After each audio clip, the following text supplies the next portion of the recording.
Bom, antes de a gente falar de cada posição em si, antes da gente falar dos indicadores, é necessário que eu fale com vocês sobre uma coisa que é extremamente importante, né? Que é extremamente relevante nesse momento. Pigarro, estranho. Que é o seguinte, quando a gente fala sobre indicadores, a gente está falando sobre as características dos jogadores de cada posição. E que características são essas, né? A gente está falando da característica física, da característica que a posição exige, né? Ou seja, qual tipo de característica de jogador é necessária para aquela posição, e a característica correlacionada à função, né? Ou seja, como aquele jogador empresta competências para aquela posição na medida que ele vai, na medida que ele tem uma característica única. E isso faz com que a posição tenha muito mais correlação com a função que aquele jogador dá àquela posição do que com a posição em si. Tá, Rafa, ok, entendi. Mas o que é que são características físicas? O que é posição? Ou seja, quais são as características inatas à posição e o que é função? Vamos lá. Característica física tem a ver com...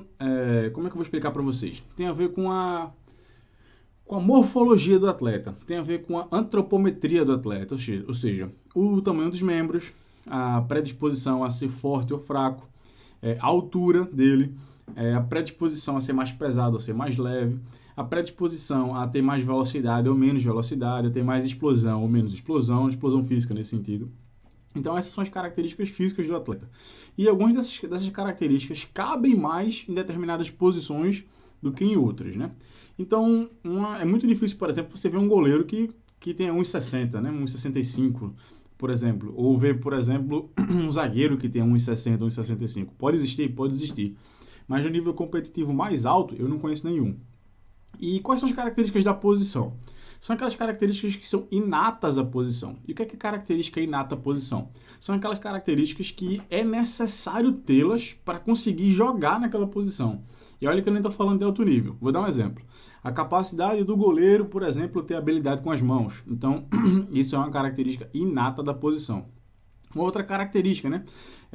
O zagueiro tem um bom duelo aéreo. Por mais que o zagueiro não seja especialista no duelo aéreo, ele tem que ter cumprir minimamente o duelo aéreo para conseguir jogar de zagueiro, porque ele é exposto no jogo muitas vezes a essa situação. Um 9 que tem a mínima capacidade de finalização, né? O centroavante que tem a mínima capacidade de finalização, porque ele é o jogador na estrutura mais próximo da baliza adversária.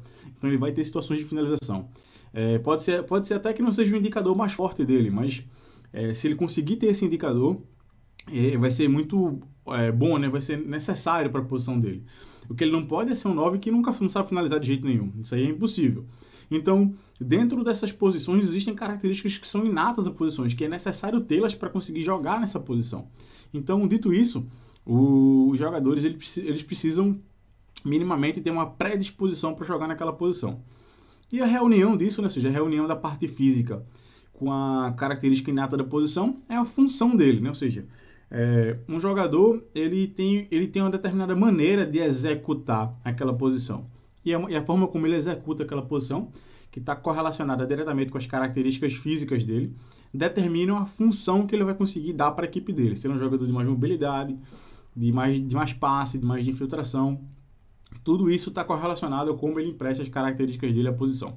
A gente tem na tela aí dois exemplos, né? Ou seja, o Gabriel Jesus é um 9, mas ele é um 9 mais baixo, de mais ataque às costas da linha, de mais movimentos de ruptura, que pode jogar até de extremo, que tem 1-1 bom, que tem uma capacidade de subir pressão muito boa também, versus um jogador que é diferente dele, mas também é 9, né? Mas é um jogador mais alto, um jogador mais de duelo aéreo, um jogador mais que sabe proteger o Kane, né? Obviamente. Um jogador que sabe proteger mais a bola em apoio frontal, que tem mais capacidade de finalização que o Gabriel, tem mais gols, inclusive. Isso significa que o Kane é melhor que o Gabriel? Não. Isso significa que o Gabriel é melhor que o Kane? Não. A gente tem que entender que são jogadores diferentes, que exercem funções diferentes para a mesma posição, porque tem características físicas diferentes, né? Então é importante que a gente diga isso. O Gabriel é mais rápido, o Kane é mais lento, o Kane tem mais força, o Gabriel tem menos força, enfim, dentre todos esses aspectos. Então, dito isso, é necessário que a gente não categorize um jogador entre bom e ruim. Isso é muito raso, qualquer torcedor, qualquer pessoa que nunca viu futebol consegue fazer isso. O ideal é que a gente categorize o atleta de acordo com a função. Ele está conseguindo exercer a função que ele se propõe, que as características dele pedem, ou não? Ele não está conseguindo exercer essa função. Eu vou mais por aí, tá? Então, dito isso, a gente já conseguiu categorizar o atleta e a gente agora vai para a primeira posição. Importante que eu fale para vocês que goleiro não é propriamente a posição que eu domino. Porém, eu desenvolvi os meus indicadores para quando eu fosse captar goleiros, e pode acontecer de eu cair nessa situação, como já aconteceu, eu ter ali os meus indicadores de preferência para essa posição, ok? Bom, então dito isso, eu vou mostrar para vocês aqui quais são os meus indicadores, mas lembrando que é interessante que vocês também desenvolvam os indicadores de vocês, tá? Antes de começar, vou dar um aviso, deixa eu tirar aqui o áudio, vou dar um aviso que é o seguinte: todos os vídeos que eu utilizei aqui como exemplos, eu coloquei somente jogadores brasileiros. E por que isso? Para mostrar para vocês que a gente também consegue olhar com esses indicadores aqui, como se eu estivesse no Brasil. Também para os jogadores do Brasil. Então, eu estou aqui em Portugal e eu utilizo os indicadores também aqui em atletas portugueses, os mesmos que eu utilizo, por exemplo, em jogadores brasileiros, ok? Bom, vou dar play aqui. E o primeiro indicador que eu quero apresentar para vocês para goleiro é a queda mais o direcionamento. O que é isso, Rafa? Queda mais o direcionamento. É a capacidade que o goleiro tem de, após efetuar a queda... acabei voltando muito aqui. Deixa eu voltar aqui. Após efetuar a queda, né? Após efetuar o espalmo para o lado, ele conseguir direcionar esse espalmo, né? Após a queda, ele conseguir direcionar a bola para não conceder uma segunda finalização. O que é muito ruim conceder uma segunda finalização, porque ele vai dar uma nova chance de gol. E tem muitos goleiros que são bons na queda, que conseguem fazer defesas até relativamente difíceis, mas não conseguem alinhar junto à defesa o direcionamento, né? É óbvio que tem bolas e bolas, né? Situações e situações, mas o ideal é que a maioria das vezes seja assim, tá? Que ele consiga fazer a queda e o direcionamento da defesa. Bom, um outro aspecto que eu valorizo muito no goleiro é a capacidade de reação do goleiro. O que é isso, Rafael? A capacidade de reação. É a capacidade dele, por acaso, por algum perfilamento corporal do atleta, ou por algum indicador, ele faz um movimento e depois ele consegue reagir a esse movimento. Então aqui no exemplo a gente tem o Ederson, né? Vocês notaram já que eu estou utilizando o Ederson como exemplo, o goleiro da seleção brasileira do Manchester City. Ele joga o peso do corpo, né, para o apoio esquerdo, porque ele achou que o atleta faria uma finalização. Então, ou seja, ele indicou o corpo para um lado, mas ele vai conseguir reagir voltando para a direção contrária e exercendo a defesa. Então, aqui ele consegue reagir para a direção contrária e consegue fazer a defesa. Deixa eu voltar aqui até que vai ser... Opa, acabei passando sem querer. Deixa eu voltar aqui que vai ser até interessante para vocês verem, né, como ele joga o peso do corpo para um lado. Até flexiona o joelho completamente, põe até a mão no chão e aí consegue ainda voltar para fazer a defesa. Me parece até que bateu no rosto dele, né? Bom, outra característica que eu gosto do goleiro é a saída em punhos. Tanto a saída em punhos para socar a bola, como a saída em punhos para encaixe, né? Então, diagonal longa. O Ederson também faz isso muito bem, né? Saída gols em bolas frontais, que é mais difícil, inclusive. Saída de punhos. E também saída para encaixe, né? Isso é muito importante. Por que isso é muito importante? Deixa eu pausar. Por que isso é muito importante? Porque isso impede... Porque isso impede que a equipe adversária ela tenha situações de finalização em cabeceio. Ou deixar isso para a disputa do seu zagueiro. Tem muito goleiro que tem dificuldade de sair do gol. Aposto que você conhece um ou outro goleiro que é bom goleiro, né? Não quer dizer que é mau goleiro, mas que tem dificuldade nesse critério. E aí quando o goleiro tem isso muito forte no jogo dele, ele consegue impedir ali situações de finalização que poderiam ser perigosas, tá? Outra capacidade que eu valorizo no goleiro, essa que está aparecendo na tela, é a competência de controlar a profundidade. O que é isso? É a capacidade que ele tem de jogar um pouco mais adiantado em relação à baliza e saber o timing correto para a saída do gol nessa situação com bola nas costas da última linha, né? Bola nas costas da última linha, o Neuer se notabilizou por fazer isso muito bem, né? Ele consegue sair e ali em situações em que o goleiro normalmente não sai, e impede situações de 1 contra 1, né? Situação que o cara vai sair na cara do gol, onde a probabilidade do adversário fazer gol é maior. Então eu vou dar o play aqui. Saiu aí de cabeceio. Uma bola bem alta também, que ele sai quase na risca da grande área. Ou seja, ele consegue fazer essa antecipação. Bom, uma outra capacidade, essa aí eu acho que é mais geral em relação ao goleiro, é ter 1 para 1 defensivo, né? Ou seja, tem muito goleiro que quando o atacante sai na cara do gol, aí tem mais uma defesa dele. Quando o atacante sai na cara do gol, você praticamente conta que é gol. Mas tem goleiro que é tão bom no 1 para 1 que você ainda pensa, né? Pô, será que o cara vai conseguir transformar essa situação em gol? Então, um goleiro que nem sempre quando você tá no 1 para 1, o adversário consegue converter em gol, eu acho isso uma capacidade positiva. Eu gosto de uma colocação que um dia eu ouvi falar que diz assim: o goleiro precisa Como é que era a colocação? O goleiro precisa dar trabalho pro atacante.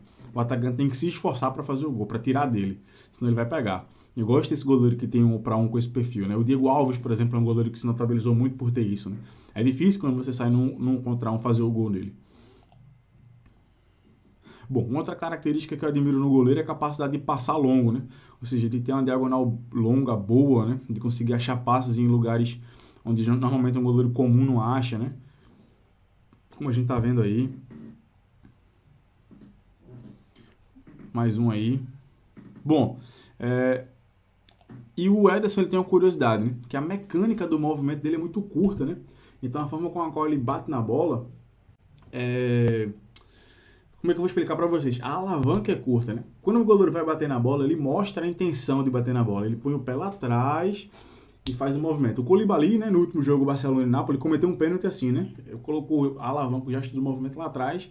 O Messi antecipou, deu um tapinha na bola e quando o Koulibaly efetuou o chute, ele acabou chutando o próprio Messi, né?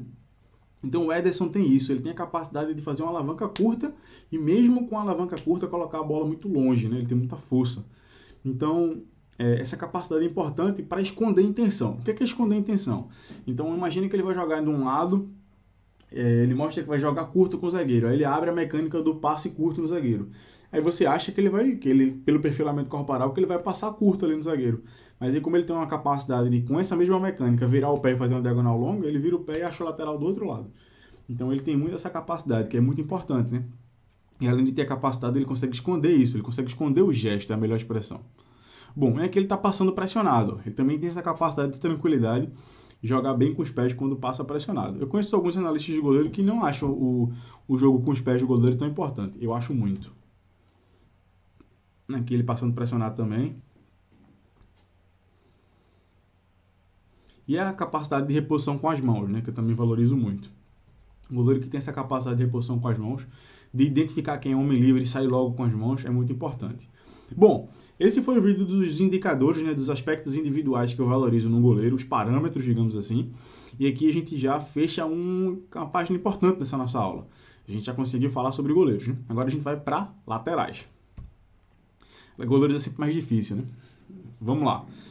Como eu falei, eu não sou especialista em goleiros, né? Já existe essa profissão de analista de goleiros. Então eu faço porque eu preciso, muitas vezes eu preciso fazer captação de goleiro, mas não é a minha especialidade.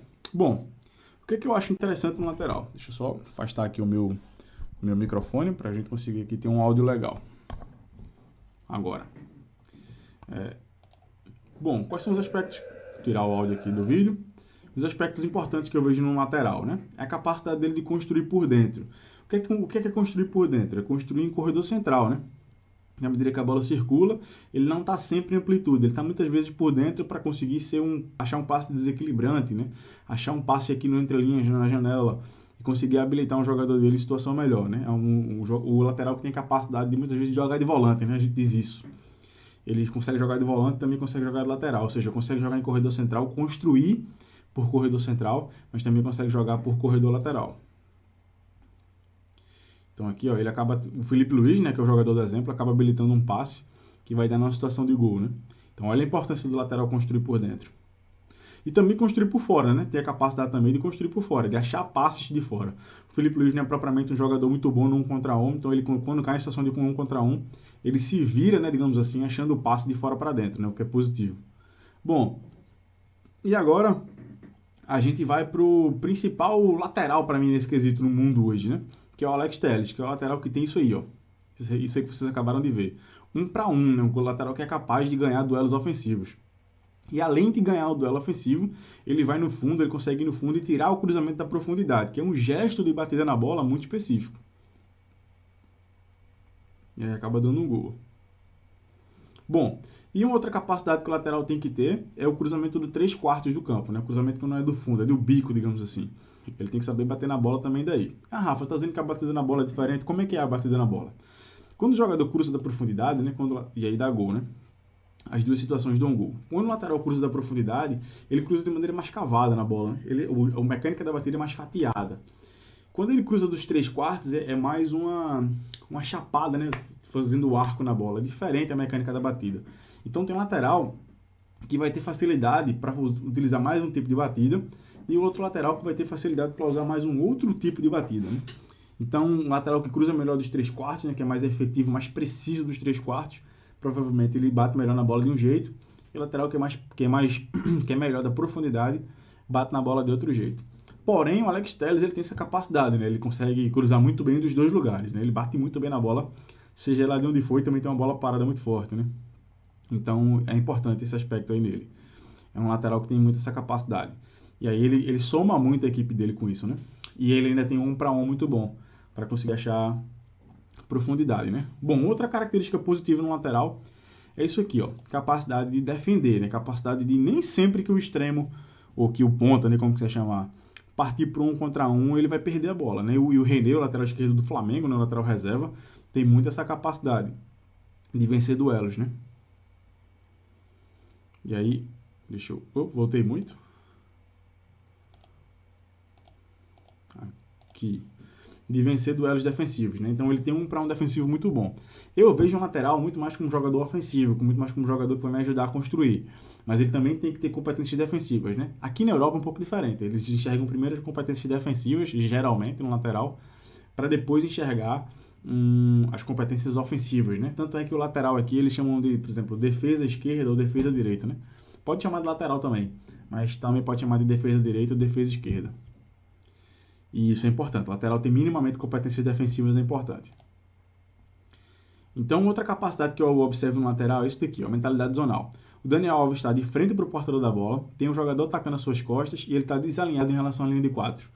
Então, aqui, o lateral que tem a capacidade de entender qual é a melhor execução, pegando referências diferentes dentro do mesmo lance, é muito importante. Ele poderia simplesmente baixar na linha e deixar a bola entrar aqui, ou ele poderia girar de costas e acabar cometendo um erro e a bola entrar nas suas costas, né? Entre ele e o zagueiro, enfim.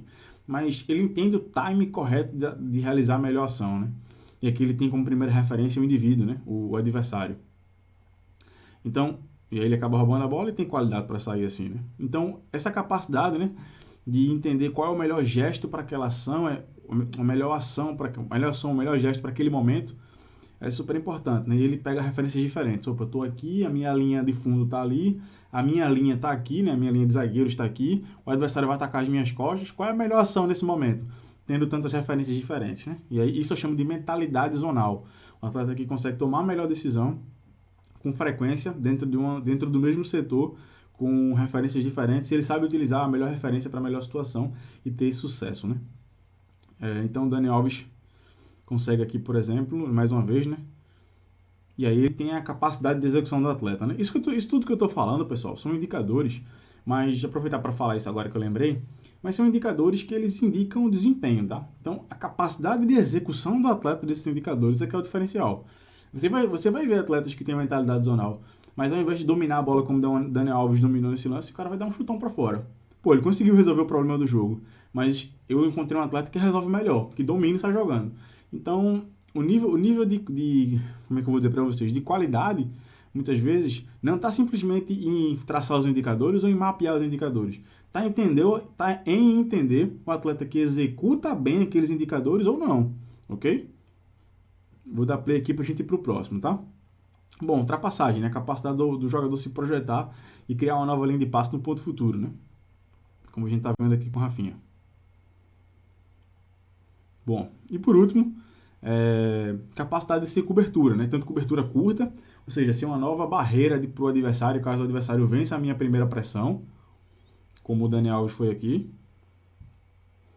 E cobertura longa também, né? Ser uma barreira longe do centro de jogo, mas conseguir ser uma barreira que é efetiva, né? Ou seja, ele vai para um duelo agora e venceu o duelo, né?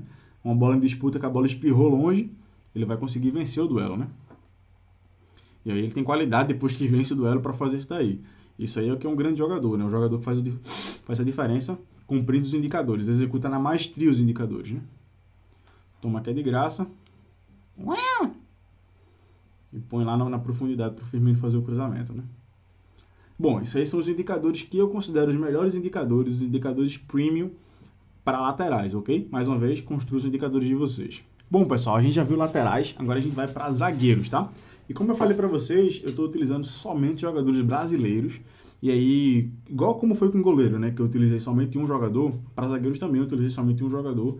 Eu utilizei sempre o Thiago Silva, que para mim é o melhor jogador que eu vi jogar na posição, né? E eu vi muitos jogadores de excelência, se não vi ao vivo, vi em VT, né? Baresi, Maldini, enfim, vários outros, Beckenbauer, vários outros. Mas, na minha opinião, esse é o melhor jogador que cumpriu mais os indicadores que eu gosto, né? Os indicadores que eu valorizo. Por isso que é importante vocês criarem os indicadores de vocês. Ok? Bom, vou dar play aqui para mostrar quais são esses indicadores de fato, né? Deixa eu tirar o áudio. Tal qual como um lateral, que vocês perceberam que tem muitos indicadores ofensivos, eu também valorizo no zagueiro que tem capacidade de construção. Eu olho para o atleta muito mais a partir do ponto de vista ofensivo do que defensivo. Então, quando eu olho para um zagueiro que tem a capacidade de executar isso aí, ó, um passe que quebra a linha, né, que deixa 1, 2, 3, 4, 5 jogadores para trás, eu valorizo muito, né? Ou então um jogador que tem a capacidade de fazer uma diagonal longa, né? Um zagueiro que tem a capacidade de fazer uma diagonal longa, né? E a diagonal longa do zagueiro é sempre mais distante, porque ele é o primeiro jogador de linha, digamos assim, né?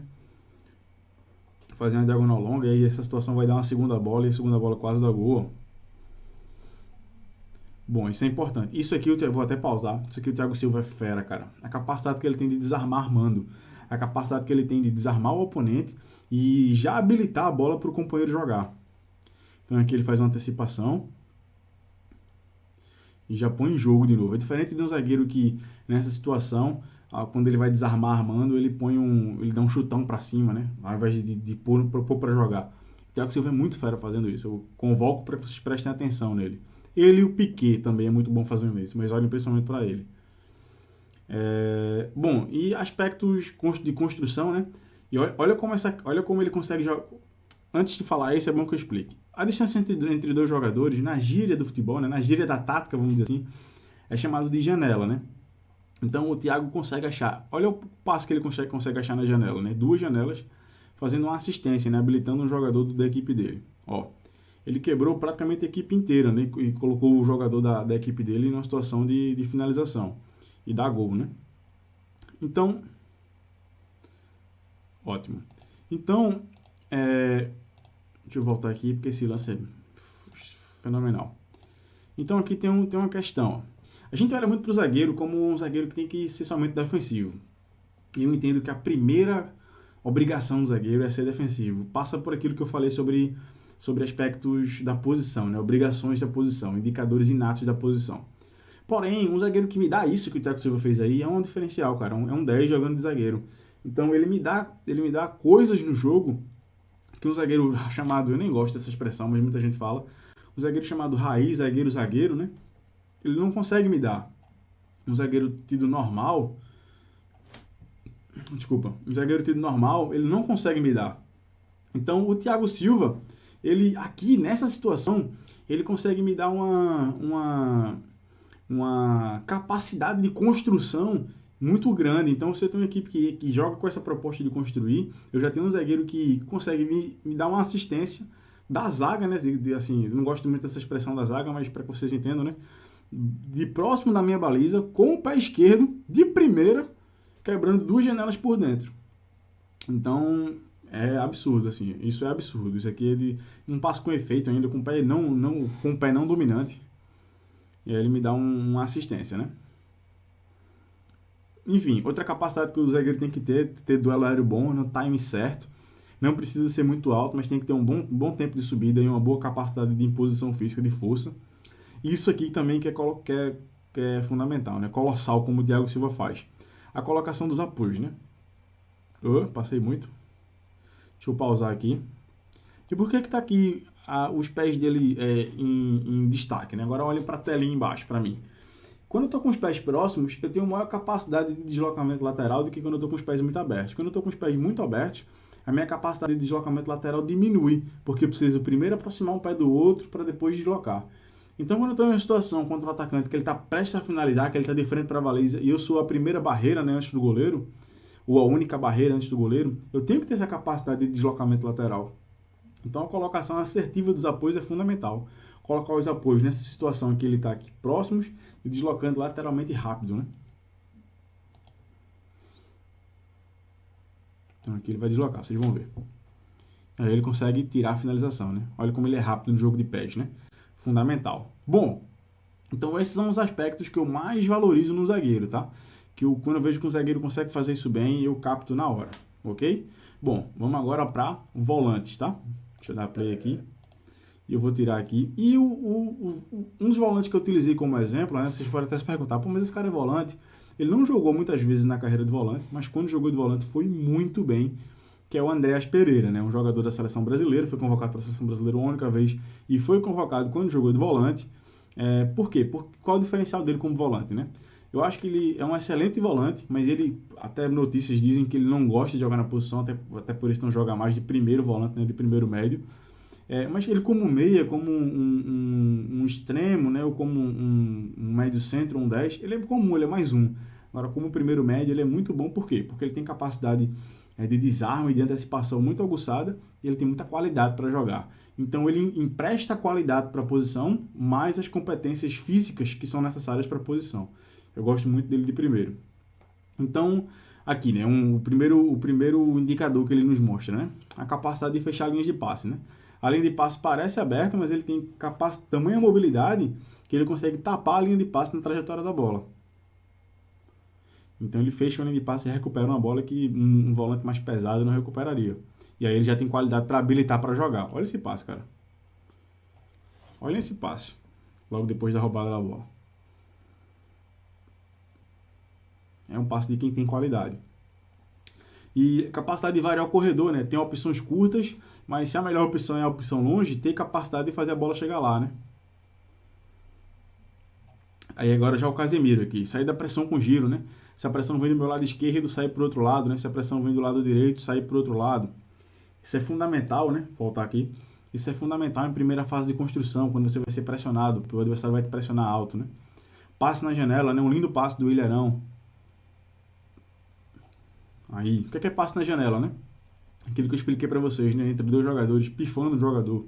A capacidade do jogador também de baixar entre os zagueiros, né? Ou seja, quando ele tem bola aqui nessa situação, ele sabe o momento de baixar entre os zagueiros para se tornar uma linha de passe mais próxima, né?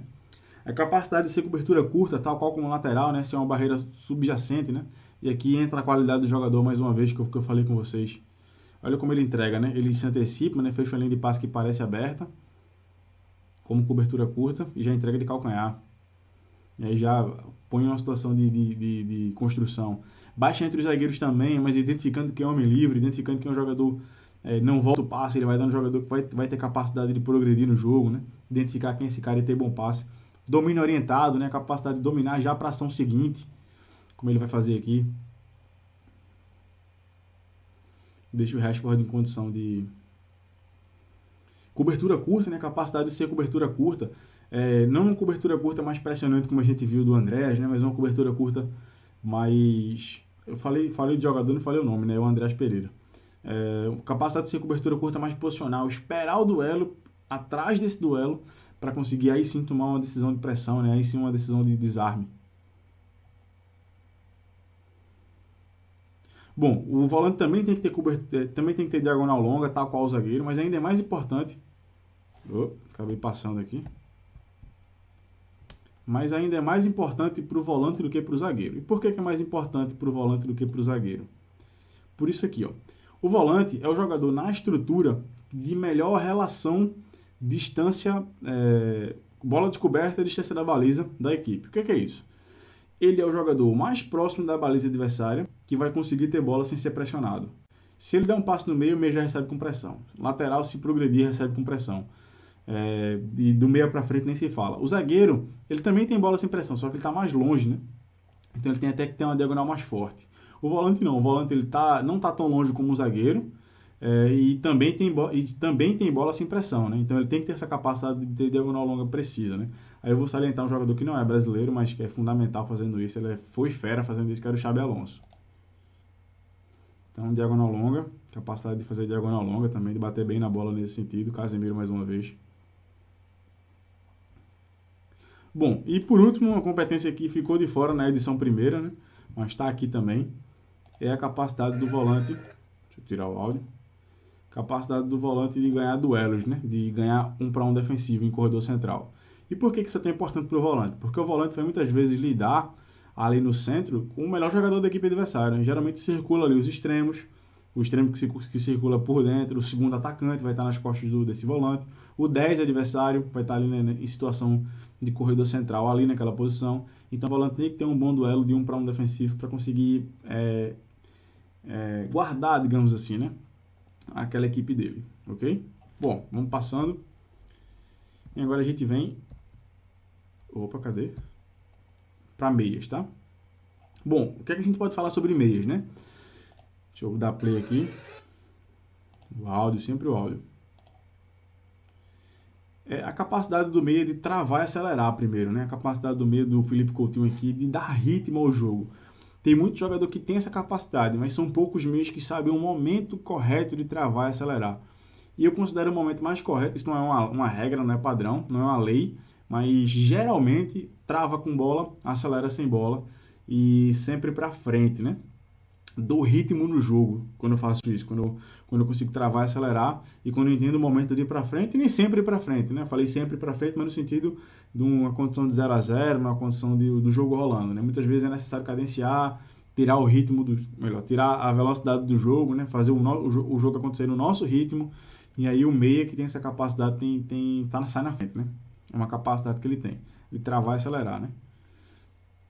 Então aqui ele trava com bola. Quando ele entrega a bola, aí sim ele acelera, né? Para ser uma nova linha de passe. Aí. Bom, outra capacidade que o meia tem que ter é conseguir vencer duelos pessoais, né? Lembra que eu falei do volante, que é conseguir não perder duelos pessoais aqui, ganhar 1 para 1. E aqui pro meia é o objetivo contrário, né? Ele quer ganhar 1 para 1. E não somente ganhar 1 para 1, eu vejo muito meia que acaba não frutiferando o jogo da equipe dele, né? Ele não dá condições para a equipe dele jogar. Ele ganha o duelo e continua com bola e roda para trás. Então é ganhar o duelo e jogar para frente, é ganhar o duelo e conseguir habilitar um jogador em situação de finalização. E muitas vezes ele vai conseguir isso com passe de ruptura, né? Deixar alguém na cara do gol. Como o Coutinho conseguiu aqui. Bom, já do ponto de vista defensivo, uma capacidade que eu valorizo no meio é a capacidade dele de subir pressão e conseguir conquistar ali algumas roubadas de bola, né? Então, ele conseguir roubar bolas em situação de subida de pressão também é importante. Outra capacidade é a capacidade associativa, né? A competência de se associar, de entregar e aparecer na frente novamente, para ser uma nova linha de passe. Capacidade de tabela, né? De jogar próximo, de jogar junto, de conseguir jogar muitas vezes curto, mas de maneira a se associar a um companheiro. Jogar nos apoios, né? Como a gente também pode dizer assim. Meu Deus, voltei muito. Bom, aqui, a capacidade de entender qual é a melhor forma de fazer o domínio no entrelinhas. Geralmente, quando eu não tenho pressão, a melhor forma de dominar é com o pé mais próximo da baliza. Já se eu tiver pressão, domino com o pé oposto. E aqui o jogador tem que ter essa regra de ação muito enraizada no jogo dele, né? Então, aqui o Coutinho, por exemplo, dominando com o pé mais próximo da baliza com o pé direito.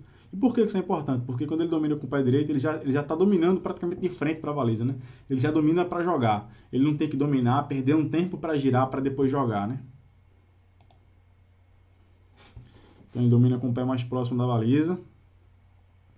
E aí consegue dar prosseguimento, né? O cara não entendeu ali. E a gente vê quando isso é uma regra de ação, quando ele consegue fazer até com o pé menos hábil, né? Com o pé não dominante. Ele consegue um bom drible. Então, essa capacidade de entender como ele vai executar o domínio para já conseguir progredir no campo é fundamental. Um outro aspecto que eu vivo ouvindo, né, os comentaristas falando, que é a capacidade do meia pisar na área. Eu acho que isso faz muito sentido, né? Ser mais um a dar peso na área, a conseguir concretizar as entradas na área com finalização. Então, isso é importante. O meia tem que ter gol. Não é o principal indicador dele, mas ele também tem que ter gol. Também tem que ajudar a equipe dele nesse sentido. Bom, outra capacidade que eu valorizo no meio é isso aqui, ó, é aguentar na recepção de costas para pressão, mais giro, mais passe e ruptura, ou seja, o 10, né, quando é o meio é o 10, muitas vezes ele tem a situação de dominar de costas para pressão. Então, quando ele domina de costas para pressão, ele vai ser pressionado, né?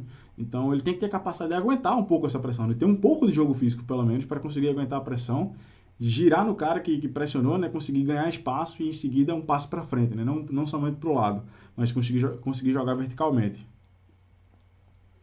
Então aqui ele aguenta a pressão, consegue fazer o giro e faz o passo na profundidade, né? Joga para frente. E uma última competência que eu valorizo no meia é a capacidade de arrematar de fora, né? ele vai ter situações de finalização de fora, ele vai ter situações, golaço. Ele vai ter situações que ele vai finalizar de fora da área, que ele vai ter espaço para finalizar de fora da área. Então é fundamental que o meia, né, naquilo que eu falei sobre ajudar a equipe com gols, ele também tem a capacidade de ajudar a equipe com gols de remates de longa distância, né? Chutes de fora, como a gente fala. Então, essa é uma competência que eu valorizo muito no meia também. E muitas vezes o meia nem precisa acertar para a gente conseguir captar esse atleta. Quando a gente vê que ele já tem um comportamento, que ele já tem um bom chute, né, que ele tenta, é só uma questão muitas vezes de ajuste para ele começar a fazer gols a partir dessa competência, beleza? Bom, isso aqui é que eu valorizo em um meia, tá? Bom, pessoal, a gente já viu quase todas as posições, só faltam duas, e agora a gente vai falar sobre extremos, né? Que você pode chamar de ponta, de meias externas, enfim, pode chamar da maneira que você quiser. Bom, quando a gente fala sobre extremos, né, sobre pontas, sobre meias externos, a gente está falando também sobre quase um atacante. Mas como ele tem competências diferentes, a gente isola e analisa ele separadamente, tá? E muitas vezes um atacante pode ser extremo em situações da carreira e depois voltar a ser atacante, etc. Bom, quando a gente faz a análise dos extremos, né? Deixa eu tirar o áudio aqui. Uma das capacidades, a primeira capacidade defensiva que eu valorizo no extremo é essa daqui, a capacidade que ele tem de subir pressão. Então aqui a gente está vendo o extremo subindo pressão, né?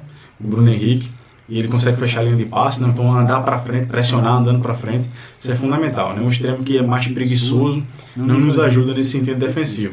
E também tem outra capacidade que não está no vídeo, mas eu achei muito óbvio para colocar, que é a capacidade do extremo de baixar, de fechar a linha de passe, muitas vezes de fechar um espaço, de acompanhar o lateral adversário. Isso é mais óbvio, tá? Bom, outra capacidade que o brasileiro tem muito forte, né? O extremo brasileiro tem muito forte, é isso aí, ó. É fazer rupturas nas costas da última linha e ficar num contra um contra o goleiro, né?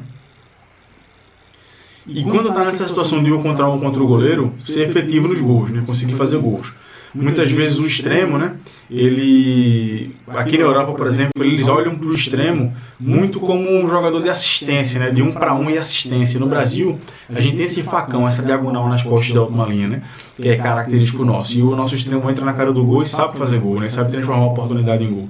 Por isso que é tão valorizado. Quando a gente olha para os principais jogadores brasileiros na Europa, a grande maioria são extremos, né? Vinícius Júnior, William, Neymar, Douglas Costa, Coutinho que pode jogar de meio e de extremo, quem mais? Rodrigo, enfim, entre vários outros, tá? Bom, outra capacidade que o extremo tem que ter é isso aí, ó, que o Neymar tá mostrando pra gente. É num contra um e o extremo puro, ou ponta puro, como quiser chamar. E o ponta puro. Tem muito essa situação de 1 contra 1, é a capacidade dele de alternar o sentido do drible, né? Ora ele vai para profundidade, ora ele vai para o centro, né? Ora ele vai para corredor central. Porque se ele toma muito a mesma decisão, se ele vai muito, por exemplo, para o fundo, né? Ou então, por exemplo, um ponta que é destro jogando do lado esquerdo. Ele vai muito para dentro, né? Para buscar a finalização. Então ele acaba facilitando as referências para o oponente dele, né? Para o opositor dele, para o marcador dele, né? Vamos falar mais simples. Então, ele precisa variar os movimentos, senão ele vai ficar muito óbvio, né? Ele vai ter um jogo óbvio. Então, é importante que o extremo tenha a capacidade de ir para os dois. Por mais que ele tenha uma preferência, que ele tenha a capacidade de ir para os dois, né? E aqui a gente está vendo como o Neymar fez, por exemplo, indo para o fundo e agora indo para dentro. 1 para 1, e aí ele, ao invés de ir para o fundo, ele vai para jogo interior, né? Ele vai para o corredor central. E agora sim ele busca a finalização. Golaço. Bom, e aqui uma outra capacidade que o extremo tem que... Uma outra capacidade que o extremo tem que ter é isso aqui, ó. Quando ele faz essa diagonal e ataca a profundidade, ele tem que ter essa capacidade de controle da linha para não entrar em impedimento, né? É uma capacidade que ele precisa ter. Então, quando ele faz aqui o controle aqui da linha, ele tem que conseguir entrar atacando a profundidade, não ficando em impedimento e transformando a situação em gol, né? Como o Neymar transformou aqui. Bom, e por último, aquilo que eu falei em relação aos europeus, né? O brasileiro é muito mais 1 para 1 e gol. O europeu, né? Não que o exemplo seja do europeu, mas o europeu valoriza mais, ou ele enxerga mais o jogador nessa posição como jogador de 1 contra 1 e assistência, né? Então aqui o Neymar fez 1 contra 1 e assiste um jogador, por acaso é o Messi, numa situação de gol, né? Ele vence o duelo e acha o espaço para o cruzamento e finalização. Ok? Bom, então essas são as competências que eu valorizo no extremo, tá? Vamos passar para o atacante agora. Agora a gente vai para a parte boa, né? A gente vai para a parte do gol, digamos assim. Deixa Deixa eu tirar o áudio, né? O Galvão dizendo que aplaude. Ok, Galvão, vamos tirar o áudio. Vou dar play aqui, ó. E aí a primeira competência que eu enxergo no atacante, né? A capacidade dele de vencer duelos aéreos. De fazer desmarques e aí quando tiver a oposição do oponente no ar, conseguir ganhar o cabeceio, né? O zagueiro quer uma coisa e o atacante quer o contrário, né? O Adriano era muito fera nisso. Bom, e uma segunda competência é que o atacante tem a capacidade no pivô, né? Ou seja, no giro, girar no apoio frontal e finalizar em seguida. E é importante girar para finalizar com os dois pés, né? Para os dois lados. O Luiz Fabiano, por exemplo, tem uma facilidade muito grande de girar tanto para o pé esquerdo como para o pé direito, né? Quando ele estava de costas, quando ele estava no pivô. Isso é fundamental. Bom, depois, né, a ruptura nas costas de última linha, só que também feita por um atacante, né? Como o Bruno Henrique está fazendo aí. E qual é a diferença do atacante para o extremo, por exemplo, fazendo esse movimento? É que o atacante rompe mais em força, né? Ele faz um movimento mais vertical, o extremo faz um movimento mais em diagonal, né? Mais em velocidade, né? Mais de fora para dentro, um facão mesmo.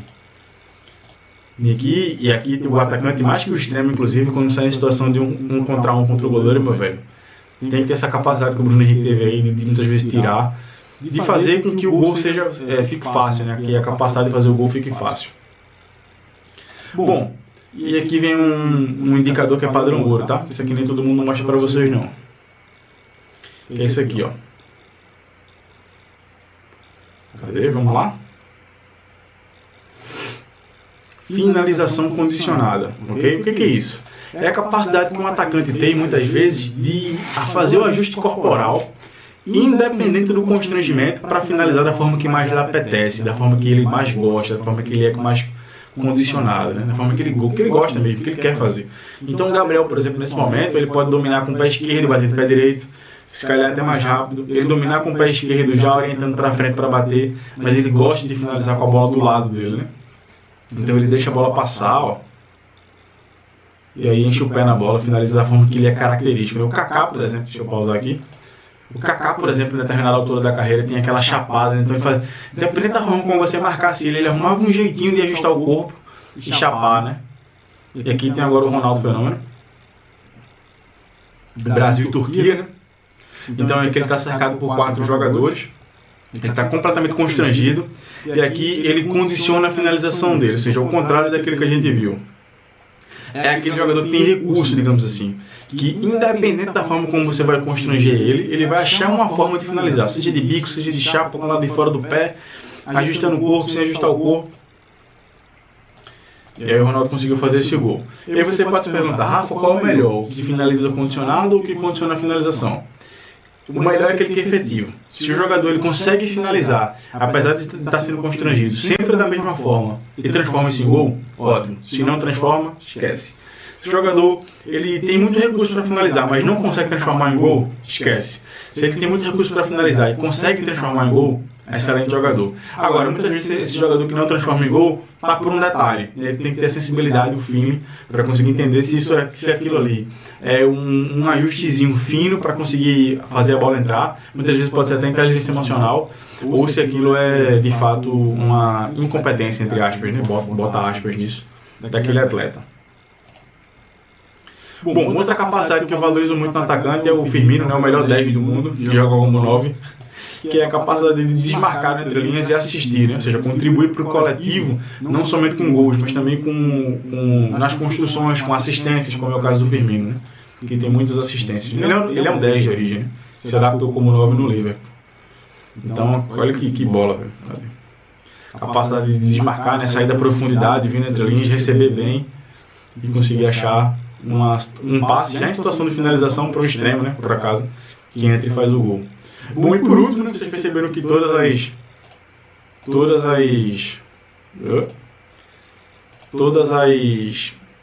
as posições tiveram pelo menos uma competência defensiva, né? Atacante não ia ser diferente. Vocês perceberam que eu observo muito mais os aspectos ofensivos do que defensivos, né? Então, primeiro, a capacidade dele de subir pressão, a capacidade dele de igual o meio, tal qual o meio, tal qual o extremo também. Mas ele tem mais uma questão, né? Que é essa aí, ó, fechar linhas de passe, né? Ou seja, a capacidade dele de ser uma nova barreira, né? E por que isso é especial para o atacante em relação às outras posições? Porque o atacante muitas vezes é o 9, principalmente, Muitas vezes é o jogador que vai tirar um passe de retorno, que vai ser uma linha de passe, que vai cortar uma linha de passe do goleiro com o zagueiro, ou do zagueiro com o lateral. Então ele tem que ter essa mobilidade para conseguir fechar essas linhas de passe. Tal qual o Gabriel faz aqui, e acaba transformando em gol. Ok? Bom, pessoal, essas são as competências que eu queria mostrar para vocês, das posições, dos indicadores por posição. Muito de vocês, estou entregando todo o meu ouro. Isso aqui é o que eu utilizo para trabalhar, para captar atletas, são esses indicadores. E espero que vocês tenham gostado. Bom, a gente fica por aqui. Espera um pouquinho, não sai do vídeo agora porque eu tenho um convite para te fazer. Aqui na descrição tem um link para você conhecer a LabFoot, Laboratório do Futebol, que é a escola específica em análise de desempenho que mais cresce no Brasil hoje. A gente tem um cardápio de cursos para você voltados para a parte de análise de desempenho, de análise tática em futebol, para você melhorar a sua capacidade de leitura e interpretação dos conteúdos táticos do jogo.